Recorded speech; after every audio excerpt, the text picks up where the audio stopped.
Magandang araw mga kaibigan.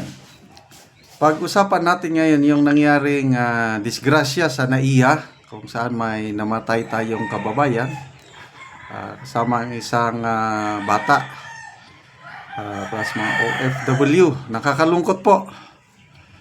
Kaya lang, ang mas nakakalungkot ay itong ating Yusek Claire Castro na napakabilis ang kanyang pagsasalita na tila baga ay sinisisi na naman niya sa administrasyong Duterte nang dahil lang yung mga bollard na yun nagawa ng nakarang administrasyon.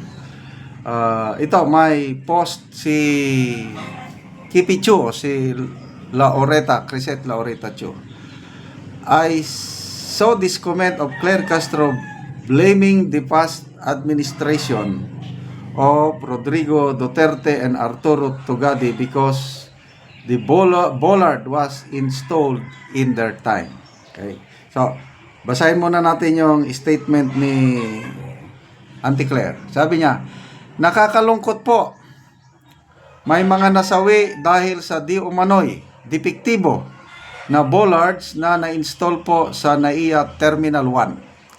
Ito po ay na-install sa panahon po ng dating administrasyon at sa panahon po ni dating Transportation Secretary Arthur Tugadi.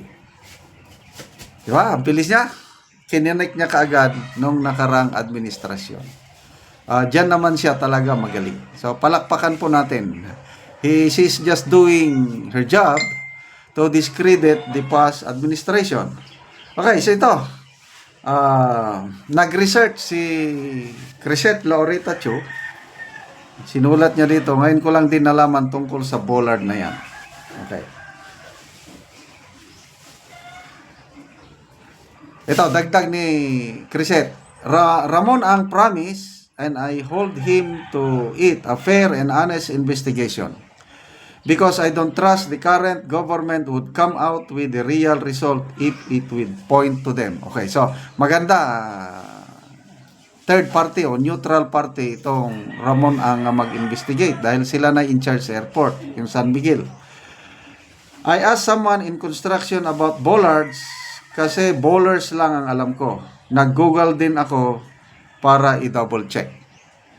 And this is what I was told. Bollards are not set it and forget it structures. They need to be properly maintained. Ganyan pala yan. So, nailagay ata ito, 2019. So, 6 years na.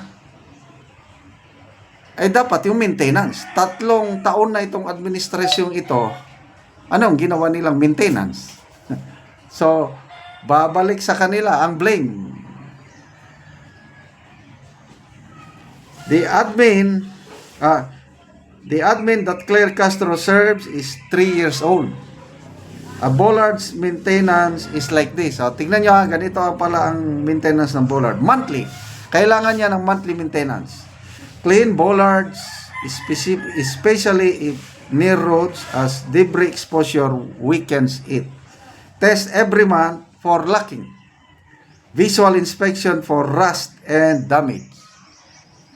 And then every 3 months, check for corrosion. If retractable type, lubricate. Alignment and stability check. Yearly. So monthly, every 3 months, and yearly pala ang maintenance ng bollards. In short, 3 times na dapat nagawa ito ng BBN admin. Repaint and recoat for steel bollard to avoid rusting. Structural assessment. Check foundation settling. Internal structure damage weakens bollards. Kaya dapat pala every month, every 3 months, and every year may check. And to be fair, dapat sumagot ang past admin. Correct. Since kinidnap na si Duterte at di niya to masasagot, Arturo Tugadi should be interviewed. Asked him if the bollard they put there was just decorative, how much they paid for it, and if it's impact resistant. Kasi baka decorative lang nilagay nila doon, so they account for it. So, dapat nga maimbestigahan yung si Arthur Tugadi. And may nakipagpustahan dito. Yung nakakakilala kay Arthur Tugadi na is 100% sure hindi nagpabaya si Secretary Arthur Tugadi. Sige, imbestigahan ninyo.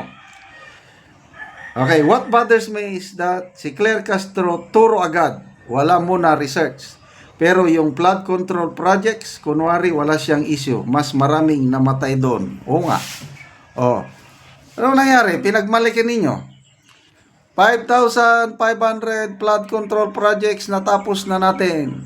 Marami pang ibang ginagawa. After 2 days, nabahan ng Metro Manila, maraming namatay. Oh. Sinong may kasalanan? Flood control projects na ipinagmalaki ng administration. Oh, tahimik si Jose Claire Castro. Dito, 2 lang namatay. Ang bilis niya ituro ang Duterte administration. Ito. She easily, readily points fingers without investigation. And nakikita mo that even when people have died, she's not interested in finding out the entire truth that would serve the country. She's only interested in, once again, as her job, making sure Rodrigo Duterte is blamed for anything. Perfect spokesperson for this admin. Okay, so, ganyan na po ang kalakaran ngayon. Siraan mo ng siraan ang nakarang administrasyon. Kagaya nangyayari yung bridge sa anong lugar na yan, sa Isabela nga, yung biglang nag-collapse. Sabi kagad ng presidente, structural design defect daw. Di nagsalita yung structural design engineer na hindi. Ginawa nila yung tama. Without forensic, anong tawag doon? Hindi pa natapos yung expert investigation, nagsalita ng Pangulo. So, kung ano yung ulo, siya rin ang ano. So, ganyan sila. Ang bilis nilang mag-point out na wala pang final investigation. Sige, imbestigahan natin yan para hindi na yan maulit. Sakit po yung nangyari. Mamatayan ka na lang. Yung bata, parang ihatid lang atang ama. So, yan po. Ang lesson learned dyan po is ang buhay natin, wala tayong control. Anytime, kunin po ng Diyos. Kaya, dapat maging ready tayo anytime sa ating death. So, ano yung death? Sabi ng military bishop na nagturo sa amin, death. D-E-A-T-H. Departing eternally, abandoning all to heaven or hell. Temporary lang buhay natin dito. Mayroon tayong soul and spirit. Pupunta either langit o impyerno. Paano tayo mapunta ng langit? O, yun na po yung gospel. O, yung magandang balita ng Panginoong Hesus. ABC lang. A. Admit that you are a sinner. B. Believe that Jesus Christ died and rose again to pay the penalty of your sins. Then C. Commit or surrender your lives to the Lordship of Jesus Christ. That's the only way para mapunta tayo sa langit after our death. Okay, salamat mga kaibigan sa inyong pagsubaybay sa ating channel. Nakakatulong kayo ng malaki sa tribong Talandig ng Bukidnon. Dahil ang sweldo po natin sa channel na ito is tinutulong natin sa tribo. Namimigay tayo ngayon ng yero at pako para ma-repair ang sira-sirang bahay ng Talandig. Namimigay din tayo ng livelihood assistance. Nagpapatanim tayo ngayon ng saging lakatan.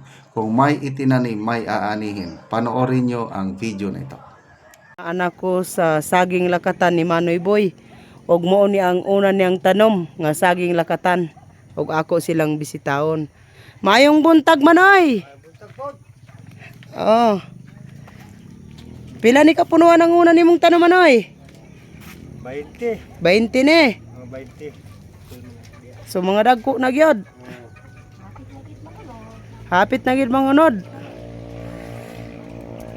Gabuno ko putas ug amon yon kamo ni pagpabunga. O putas, ammonium dopos mo nang pampabunga. Amo ni pagpabunga. So kuan gyud, mga dagko na gyud ug hapit na gyud ni mangunod ang saging ni Manoy.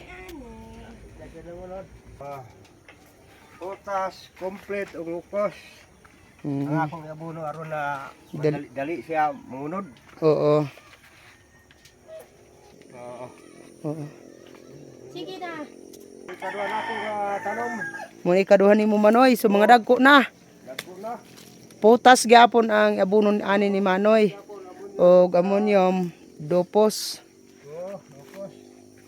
Mga dagko na gyud ang saging ni Manoy. Mga dumalaga na gyud. Mga gana. Hapit lang pod Pila ni tanang kapunuan Manoy? ani tanan 170 tanan ni. 170. Oo. Hinlo kaayo. Ini man kamay manok kab. Og karon manang Manoy, unsa ang inyong istorya bahin sa padayon sa pagsuporta sa pag-abono og sa pagpananom? Salamat sa nagsuporta sa abono nga pagpadayon ang paghatag nila sa abono kay aron ang among saging. Mga ayo ang pagtubo Mm. ug sa Ginoo upod. Oo, salamat kay Manoy.